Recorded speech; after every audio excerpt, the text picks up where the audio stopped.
Yo, what's up, everyone? Welcome to another Tales of Web3 episode. Today we are recording season 3, episode 17, with Sean, the co-founder of Sahara AI. How's it going, brother? Hey, Ricky, thanks for having me. I'm doing great. I'm a huge fan of yours, but why don't we kick today's episode with you? Tell us a little bit more about how you got into crypto and all the way until the origin story of Sahara. Yeah, my journey to crypto is, I would say, relatively speaking, pretty short time frame. It's been like less than 2 years. Roughly 2 years. I'm an AI guy. I've been working in the academic and industry sort of a sectors of AI for the past like 13 years, starting when I was like PhD students at University of Illinois Urbana-Champaign. I founded my first startup called Style Puzzle, which is like applying computer vision technologies to digitalize your closet, basically Oh, recommend nice. outfits for you. That was like actually tracing the first wave of deep learning or deep neural networks applied to AI. And since then, I've been really just dive deep into the whole AI sort of a revolutions, going from computer vision into later did my postdoc at Stanford where we start applying deep learning to natural language data and graph databases, make a lot of like progress there, and which also set my kind of a stage when I started my faculty jobs at USC or University of Southern California as like associate professor today, been there for 7 years, Nice. working on basically all sort of AI relevant topics, but more on model safety, model interpretability and transparency, and some bit of decentralized machine learning systems and algorithms for updating models with privacy protection, things like that. So I've been looking at the past like 50, like basically how AI been evolving the past 15 years. Back in 2022, I was working on this model called GPT-3, and it's basically the previous model of what everyone knows nowadays called ChatGPT, but then it was like the next generation of GPT-2. I work on both of the model, and I have seen like dramatic capability improvements of GPT-3 over the all of the earlier AI models on language data.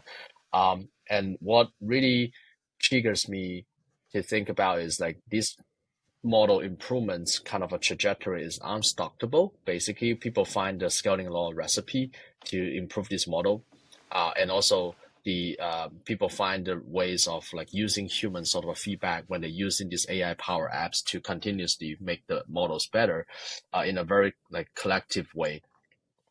So all this means like the model will continue to just become better to the extent that it can start automating people's jobs partially or entirely and actually taking over the monetization opportunities of some parts of the populations in the society, right? So I think That's this is cool. all like a predictable, yeah, chance to me back then in 2022.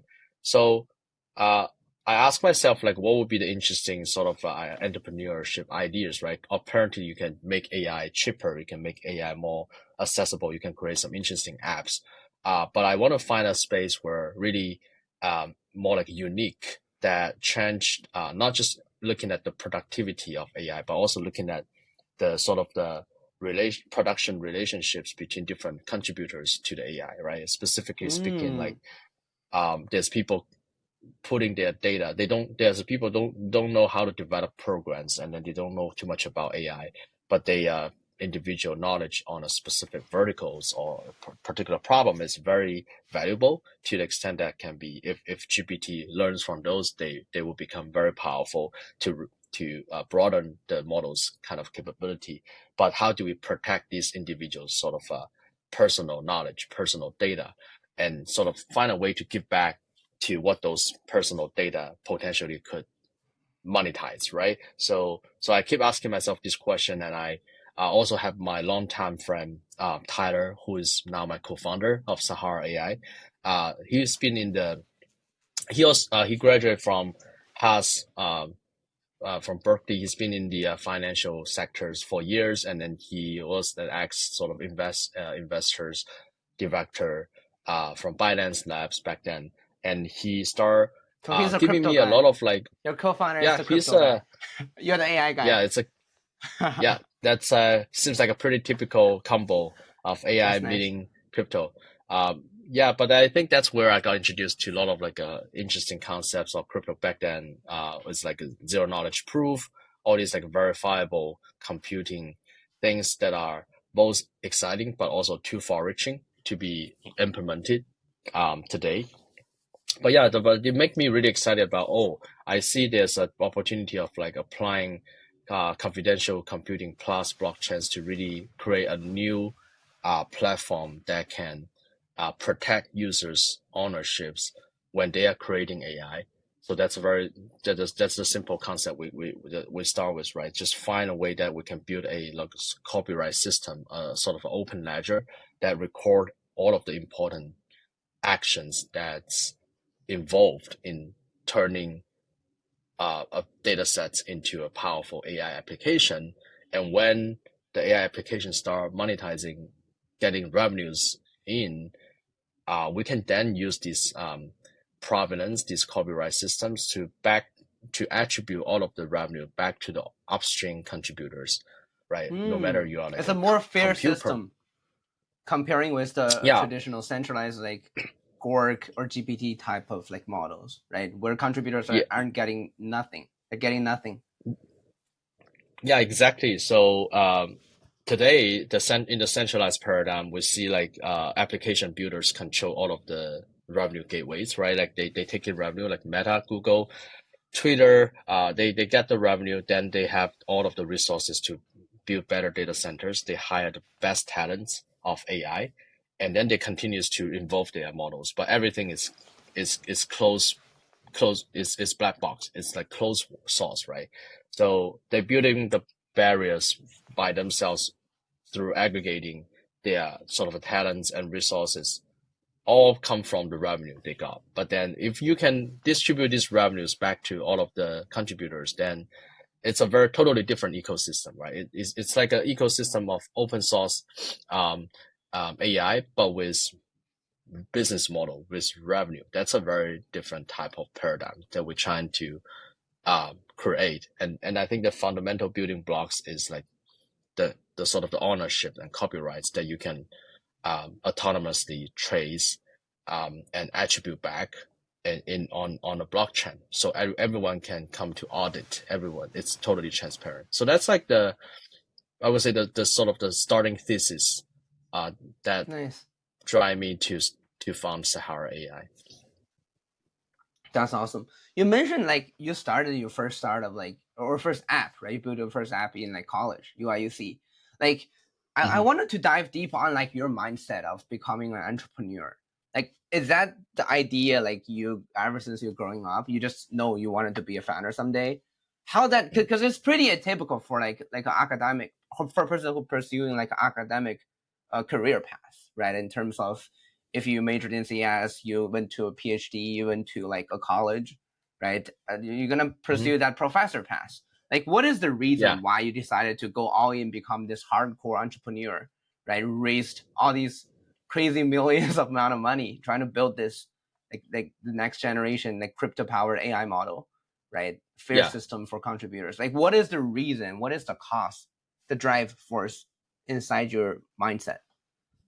I think I mean, I'm not satisfying with just like publishing research papers. Basically, that's like if you just use one sentence to summarize what faculty do, they educate people, right? They educate people through mentoring students and through publishing papers that are reaching out to the broader community. They do talks, they do presentations, right? And I Nice. still love this line of work. I think this is gonna be my part of my jobs anyway, throughout my career. I'm not stopping it right now. I'm still splitting part of my time doing that. I'm still have 10-ish PhD students working with me. It's very rewarding. But then I think in terms of how these build an actual products can reach to uh, millions of users, tens of millions of users that actually solve their problems in real life. Um, I think being a faculty have very limited sort of a touch on that part. And I have been always excited about um, changing people's lives in a very broad way. I remember, I think my first internship in Pinterest back then in my college time really changed my mindset, because even though I'm an intern there, but I managed to change the machine learning algorithms on the entire home feeds of Pinterest, and that's affecting like Whoa, millions of that's users pretty using huge. Pinterest. That's huge. Yeah, and then you can see from the A/B testing that how that changed people's engagement metrics and all of these like churn rates, stuff like that. So that kind of shocked me as like, oh, even by just like doing a little touch on the whole system, you are able to make people's experiences on a product so different and eventually affect their lives, right? And I think that kind of excitement just like really inserted into the root of my mindset, and I want to have that experiences again. And the best way to do that is become like a founder to really like create a product that I think is really meaningful to the AI ecosystem. So so when I see the opportunity of like protecting the ownerships and helping developers and data contributors to better monetize themselves down the road, even with GPT become better and better in terms of replacing people. If we can make this happen, then I think that's a huge life changing kind of an effort. That's awesome. That's a pretty big vision. I like that. So going back to Sahara AI, so this system that you guys are building, right? A complete fair uh, game where people can contribute their data, they can train their own AI agent, and they get the fair share of the revenue that is being generated, right, from those results. What is the hardest part? What is something that is keeping you guys up at night? Yeah, I think if I take your question more on the what's the technical challenges, or what is the Yes, yes. challenges of realizing this idea, I can break it into more like the technical part and more like the go-to-market part, right? On the technical part, I think building a blockchain that are able to become an open ledger of checking the AI development process is not that sort of kind of a complex problem, but the most tricky part is the privacy protection and confidential computing part, right? So let's say you cannot move the AI computations on chain because it's too much data, it's too much computation. So It's just the not fast training enough. of yeah, we don't it's not fast enough. It's also the for the blockchain, and then it's also uh it's also non-feasible because you don't want to expose all of your model weights and all of the data sets that you use to train the Oh, models I on the see. blockchain, right? So there's like both monetization considerations and the efficiency considerations, making it impossible to do the AI computations on chain. So these days, or maybe down the road, very likely we have to do off-chain AI computation, like training models, weights, doing model inferences, doing the retrieval augmented generation, stuff like that. Um, but then how do you make sure all of the operations involved outside of the blockchain is trustworthy, right? Or it's Yes. trustless. So that's a natural, that's that needs to basically problem solve like confidential computing. Like how do you make sure the computations is encrypted, right? No one can change the results, and it's also verifiable, so everyone can audit the results without looking at the actual data and the model weights. And this has been a long-lasting problems in the community. Like people look at zero knowledge proof, people look at fully homomorphic encryptions.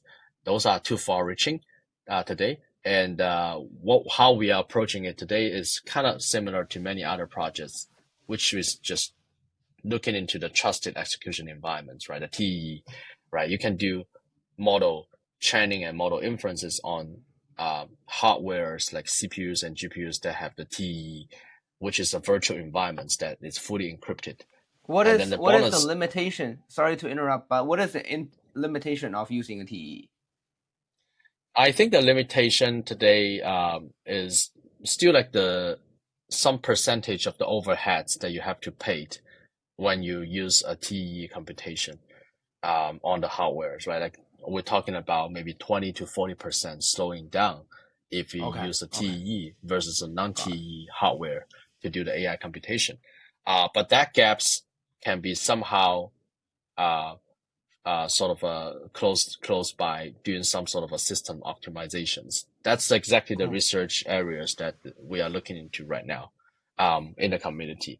So confidential computing and verifications are the two technical challenges that we're still working on today to make. For example, if you want to train a very large model, you need to use a GPUs rather than a single GPU. But the TE computations for 8 GPUs is a totally entirely new sort of area. No, it's not maturized yet. So you need to do a lot of like engineering and hacking. Also, end-to-end confidential computing is still non-existent, right? How did you make sure when the data come from your personal devices, like your laptop, when it got transferred into the cloud into some TE-based GPUs and CPUs, and then do the AI computation, and then and then serve as a model endpoints, and then start monetizing? How do you make sure the entire process is end-to-end secure, is end-to-end encrypted?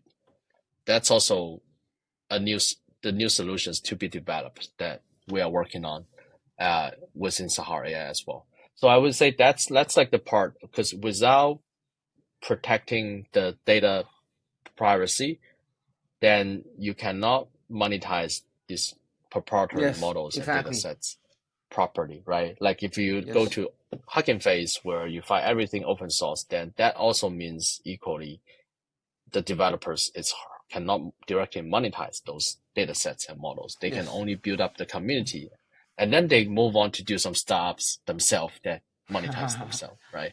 Yeah. Yes. Um, and I think that's the technical part, right? And I think for the go-to-market part, apparently, if you want to build this ecosystem, it's a huge effort. What is the value propositions to the developers today? I think the answer to this question is you need to bring them liquidity, you need to bring them money, right? Agreed. Developers are, like, to be honest, not a super loyal group of people, right? They they have their skill sets. They can either get hired by these centralized AI companies with a great sort of equity and salary, or they just like go on to work on their own projects and raise fundings and do something, right? So there's no place where they can say, "Hey, I know how to build models.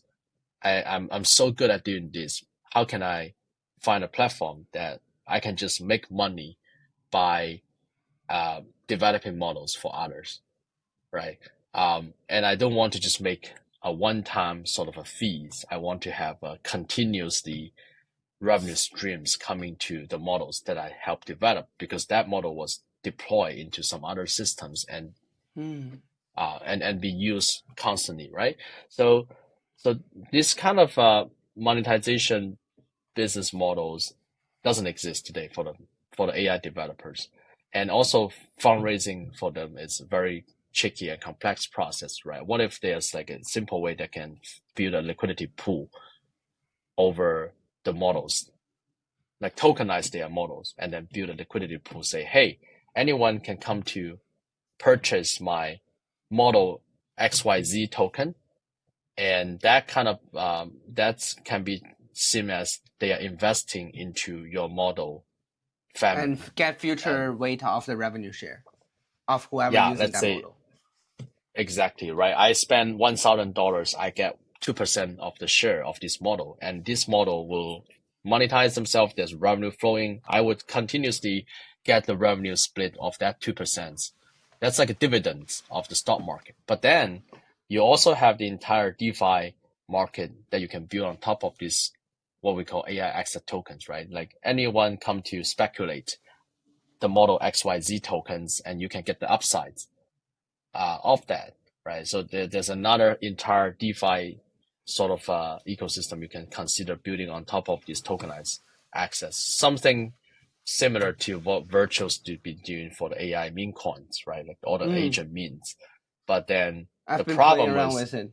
Yes. yeah, exactly. Like, but the problem was like the agent means are just means, right? You most likely don't find enough utilities of those AI agents. They are more like, oh, it's a conceptual idea. It's very cool.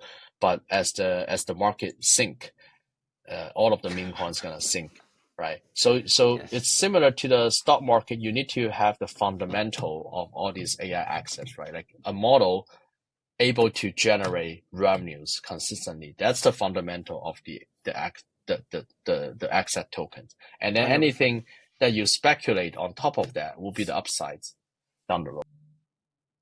And also to generate revenue, any model, it means there gotta be users, and which means there gotta to have like an actual real world use case that people have a reason to adopt it. So that makes sense. I think you're muted, but that makes sense. Oh, sorry. Yeah, No exactly. worries. No So, worries. um, I think AI utility is one of the biggest sort of um keywords for Sahara AI that we are focusing providing all these like toolkits that allows you to both build and also evaluate the utility of AI access. So then once you tokenize them, people can also know what's the fundamentals of these asset tokens, right? Got it. I've heard like a lot of people are making jokes, right? They're saying like the crypto Web3 like AI agent or models are like kindergarten level, comparing with like the Web2 like real GPT and stuff, you know. So I'm pretty excited to see what kind of models that are gonna pop up in Sahara chain and Sahara ecosystem. Yeah. Regarding that, I mean, I think given you ask about this, I think I can also say a little bit more about the whole go-to-market, right? Because I Yeah, think, that'd be great. That'd be great. yeah, I mean, how to bootstrap this whole ecosystem from 0 to 1 is a problem that we've been thinking for a long time, right? Either you just like throw money to the developer, say, hey, come to build on us. We're gonna But they're give gonna you be the gone best. as soon Yeah, as yeah, the money exactly. stops. Exactly. Um, so I think that's like a one downside, but every most of the projects will try on these ideas anyway, right? You can do that through some hackathon, you can do that through some incubator programs, so on and so forth. Um, but I think for us, a unique angle is like how do you do a cross trend type of ecosystem from day one, right? Like most of the AI agents right now sits on high liquidity blockchains like Solana base and Yes. these like EVN chains, right? When Sahara built their own sort of AI service chains, we don't have any advantage except for we can provide the best toolkits. We have some very good data sets and data services we can provide. So I think the approach we're taking here is like, hey, for the base users who are building agents, you can come to use our data sets. You can come to use our compute, some basic endpoints. And we don't constrain you to deploy your agents on one chain. You can actually deploy them on multiple chains. You can record the sort of the contribution trace on Sahara blockchain, but then the activities, the on-chain data can come from other chains. So we are working Oh, on interesting. protocols. Yeah, we're working on protocols that allows this what we call universal um, asset registration that when you create an asset, it sits on multiple chains, including Sahara blockchain. And then Sahara blockchain provide mostly just like infrastructure supports for AI services, but then other stuff like liquidity, wallet access, you can just use whatever other blockchains you are familiar with. Got it. I assume like the reason why you guys don't want to go with like EVM or SVM and stuff like that is same with like why Star Protocol launched their own layer one, right? The tech stack is just so much better if you're building in your own. Like basically, I think the reasoning behind is probably the chain that you guys design for yourself is the best, right? It's most suitable for whatever you wanted to scale, whatever you wanted to adopt in the future. That other kind of ecosystem just don't have that capability. Is that the reason why? I think there's multiple reasons. Like we're not like I don't think we are like have any direct competition with storage protocol. Mostly is because in order to create an AI specific AI purpose built blockchains, you need to create a lot of like AI native precompile functions, and that's Oh, how to be done on a layer two for us. And then on top of that, we also need to create a whole suite of protocols to help asset management. For example, creating ownership tokens, creating licensing tokens, um, and doing revenue sharing, all these programmable royalties related to models and data sets. Uh, all of these make us like have to be create like a highly customized, relatively speaking, customized got it. layer one rather than using layer two. But if you're only talking about recording the provenance, yes, you can use a layer two as well. There's no reasons that why layer one is better than layer two on that front. Yeah. But only on that specific angle. Like everything else, you still rely on your own like customized layer one. Yeah. That makes Yeah. sense. That Exactly. makes sense. Hmm. Yes. So for Sahara, like I also did my research and I know like people can launch and train their own AI agent in the future, right? Hmm. And then they will also be able to monetize and keep their privacy and stuff like that. Like what do you think is the reason why even in Web 2 or traditional like AI modeling, right? Like GPT, like cloud, like we haven't seen something like a real super powerful AI agent that can help us, right? To let's say book a hotel, book a restaurant. Like these are not that hard, you know what I mean? Like booking a flight. What is the reason why there haven't been like an AI agent that can help us doing that? I don't really think it's the block on the technical side. So why we haven't get something like that yet? Yeah. I mean, yeah, the examples you gave is are actually very good examples of like showing why agent doing task are still challenging, right? So booking a flight tickets sounds a pretty straightforward things.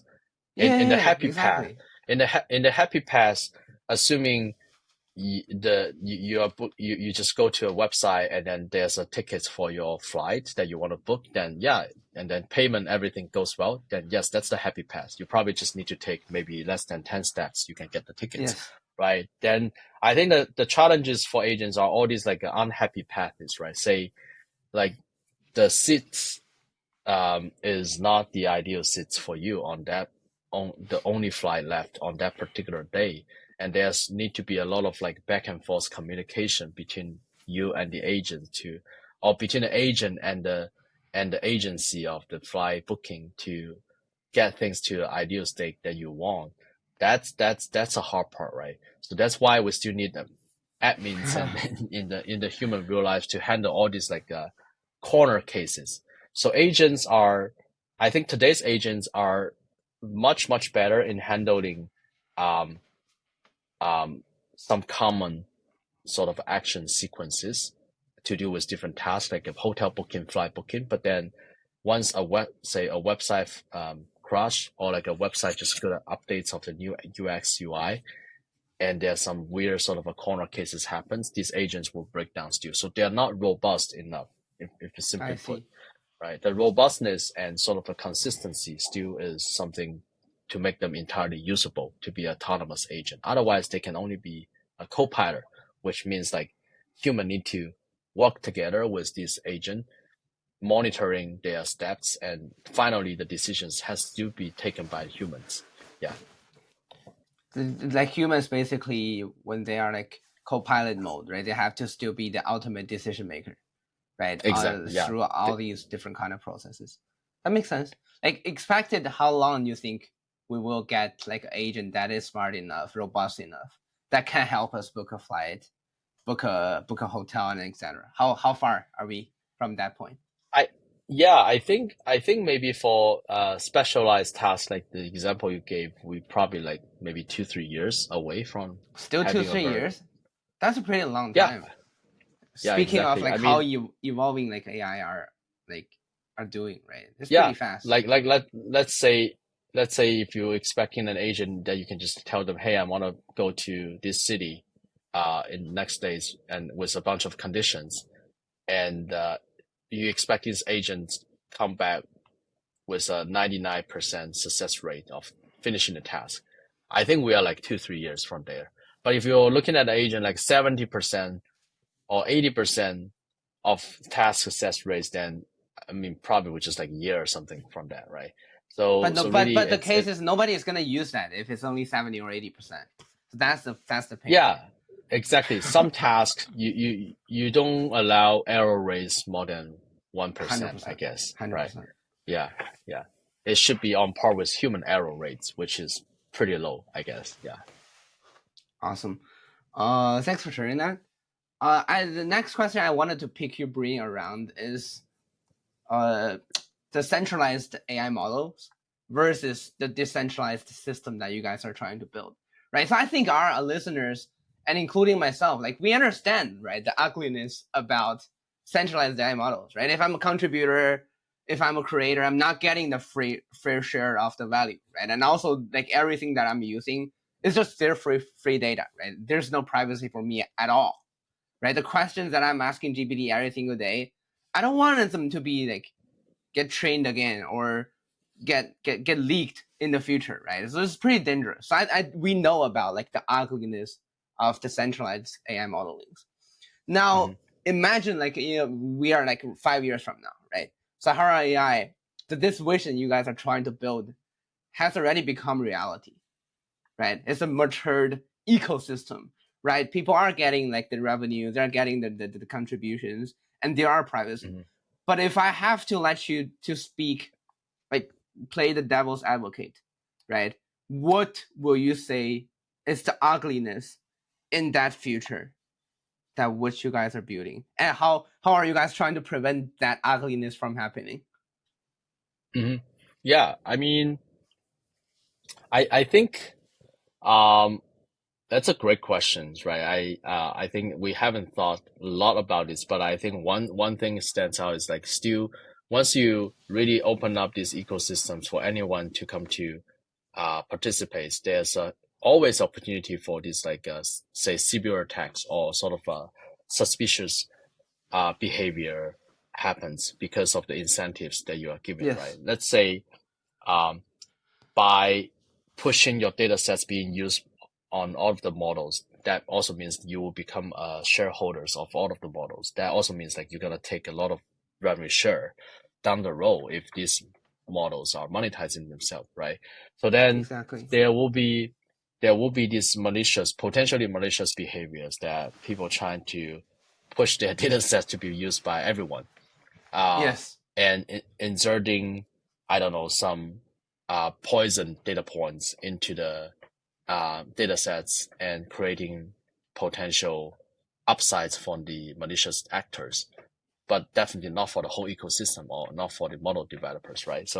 I think this happens today on Web2 as well.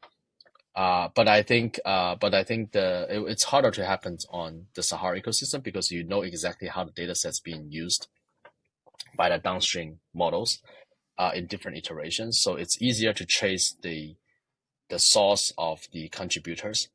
But then if the poison data sets are very hard to be exposed, like you can like verify if a data set is malicious or not, which is still a very open research questions, right? Like how did you know training on your data sets wouldn't make my model being say gender bias or being like harmful on certain social groups, right? Certain um, culture groups. that's a very philosophical question, I think.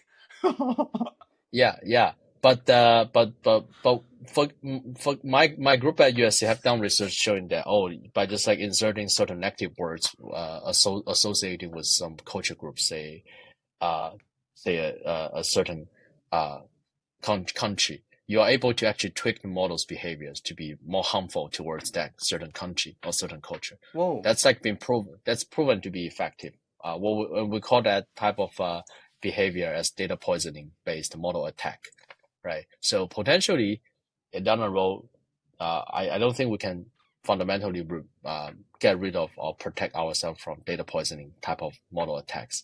Um, so this will be I think, still a harmful things happens on the Sahara ecosystem down the road, even then all of the revenue sharing and all these like business models got established, but you still might be the whole system might still be gammed and cyber attacked by people.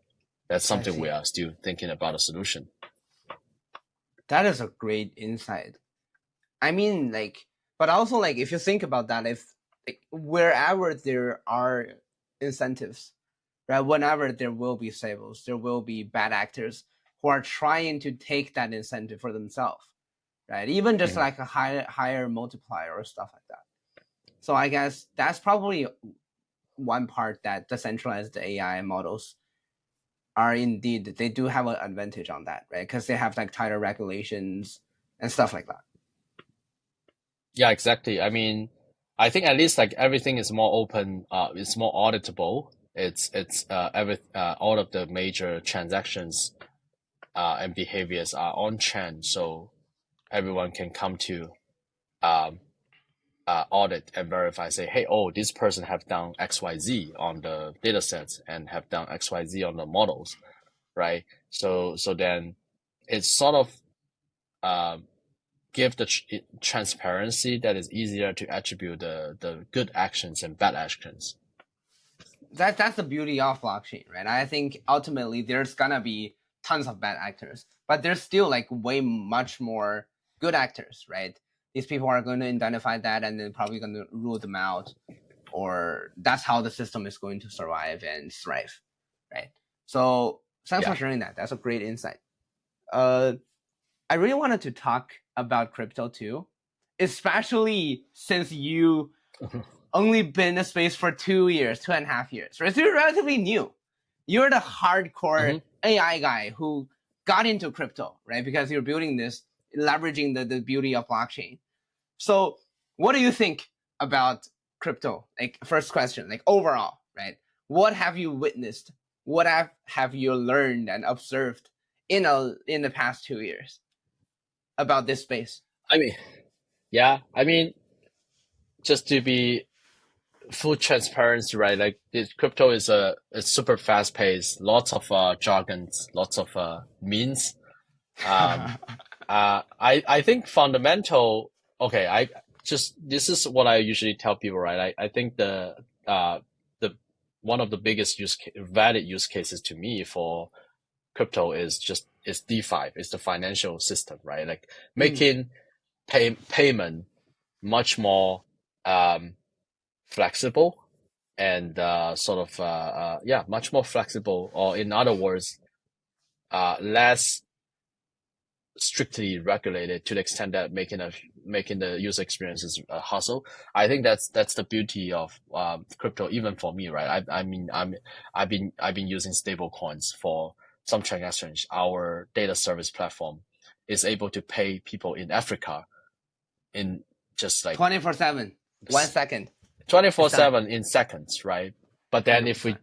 send the money through banking system, it's gonna take 7+ days, which is like a huge difference to people's life, like especially people they are working in the data service platform. So I think that's what I really love about. But then there's a lot of like jargons and sort of far-reaching concepts being talked about in crypto for the past 2 years that are to just come and go, right? Like, I mean, it's like when I enter crypto, people have been talking about ZKs and Yeah. and all these like encryption methods, and make them sounds like it's achievable in a year.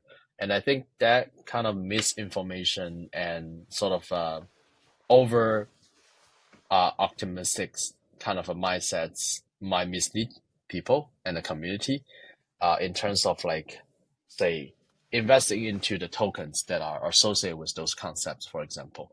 So, and apparently, another good example is the AI agent means in the past few months, right? It just comes and goes because of the lack of utility of these agents, right? And then the next waves, maybe people will start talking about like robotics or something else. I don't know. But then even in AI, we know like robotics is like kind of it's not there yet. But maybe there will be Oh. projects doing robotics and have a great token launch. I don't know. That's like one side of like a using all sort of a concepts as the sort of for people to speculate. I think that that's like a short term thing. It's really hard to build a long term value chain to the whole crypto area. And then yeah, I mean, and I think fundamentally crypto is about building applications on top of it, right? But now we are lack of application. So for us, when we think about applications for crypto, it will have to be something to do with um, financial activities. It has to be something with like helping people create a better gig economy, right? For example, data services, data labeling is a good gig economies that you can build apps that in a very decentralized way. So um, um, yeah, and or like using blockchains as sort of a copyright system to help people do a better revenue sharing. That's another way we see like why blockchains or cryptos would be helpful to to the to the retail users outside of the the crypto world, right? So yeah, I think this is my feelings right now. I think just like trying to build something with long term value, with long term utility, is something that are kind of lacking in the crypto space. But if there's a project can be persistent in doing this, I think they would be successful down the road. Awesome. I agree with you. I do think a lot of the innovations or majority of the innovations from crypto comes from DeFi, right? Like hyper financialization, like and also the ability to move money just fast and efficient. I think the Yep. another use case for crypto or blockchain though is verifiability. Right? We're talking about like Mm-hmm. the open ledger, right? And that's exactly what you guys are building too. Like combining both Yeah. strengths of the blockchain so that everything is verifiable and people can be monetized for the contributions they've done on chain, Mm-hmm. which Mm-hmm. is cool. Which is cool. Awesome. Yeah. Um, can you give me some like extremely controversial hot takes, no matter for AI or for crypto? Just give me something that is really spicy. The hotter, the better. I mean, I like from my expertise, right? I'm working in the area of crypto and AI. I would say over 90% of the crypto AI projects are having like little or no utility, meaning So a that like larger the things size that meme got coin, a larger size the meme yeah, coin. yeah, exactly. You can say over 90% of the crypto AI projects are meme coin projects. Yeah, regardless of if they have launched tokens or not, right? Because if you're building an application, then you need to show me this application is used by AI users, right? If you're building an infra, then show me that this is used by AI developers, right? And if you take these questions to look at those projects, like then you will get the sort of a pretty brutal, but the answer is just like yeah. Um, I really hope that one day that one of these crypto AI projects, like including Sahara AI, that's like my wishful thoughts, like we can get recognized by Web2 AI developers, right? When you ask these people attending AI conferences like in Europe, and they will say, hey, oh, we know this decentralized AI project.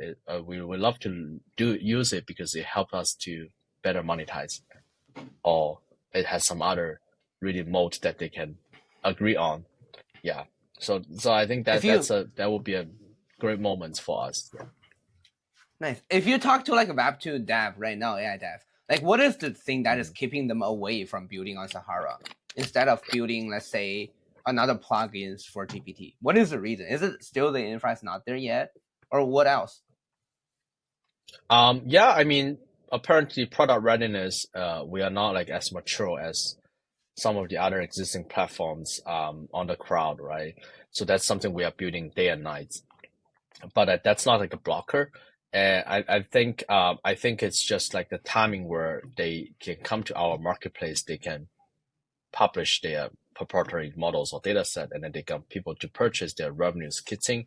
That moment is the critical timing that we can very proudly say, hey, come to here because you can sell your data sets or models elsewhere, right? It's only here that you get this opportunity of monetizing your model rather than just like going to a company, work for a I company totally and get then what just you're like saying. monetize yourself. Yeah. Totally get that. And I also what I think you guys need is you guys probably need some liquidity partners by the time the marketplace actually Exactly. launches. So when people Yeah. come in, they directly get like, you know, this is definitely like a good experience to have. So I'm looking forward Yeah, to it. like you have a really strong models that you have very good. track records on Hugging Face and GitHub. Now, just a few clicks that you can launch a token for your model, and then you get the liquidity comes in from the retail users. That moment, I think doesn't exist right today. Yeah. Love that. Love that. So you mentioned like 90% of like the AI cross crypto projects out there are large size like meme coins. Give me one or two like projects that are the 10%, like that actually have something that you think you like what they're building. They have a product with real users. Give me one or two. Obviously, like Yeah, I mean, besides Sahara, right? Besides Sahara. totally. I mean, I personally like news research. They've been doing a lot of like a very interesting uh, fine tunings of models that actually are used by broader AI community, not just within Oh, crypto. nice. Uh, but these days they are switching the gears to build more like a what they call decentralized model training, basically using consumer GPUs spread around the world to create models, um, which is a good way of saving the cost of building models in a more decentralized way. So I love that vision. And other examples will be, I mean, we collaborate. I know Jensen's been there for a while, right? Like, Oh yeah. and I think their recent ideas of like community-based reinforcement learning is also very interesting. Basically, every single person can use the AI, provide their feedback to the AI, and that becomes sort of a human preference data that can be collected and consolidated together into improving the AI, and everyone get part of the maybe the share of participants into improving the model.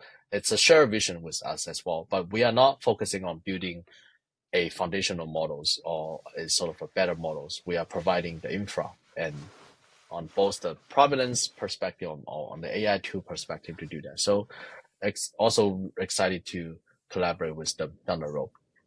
Nice. That's really genuine and very nice for you to say. Yeah. So, yeah, next question, most interesting question of this entire podcast. So, the podcast is called The Tales of Web3. So, I ask all my guests to share one single story, a moment, an event, right, that happened in all these years of venturing in AI for you, right? AI and crypto, right? That really reflects your personality. Right? That is something that only Sean can do in the past that shaped Mm. who you are today. So, can you give us your Tales of Web3 story? The stage Yeah, is I yours. mean, there's many funny, many stories, right?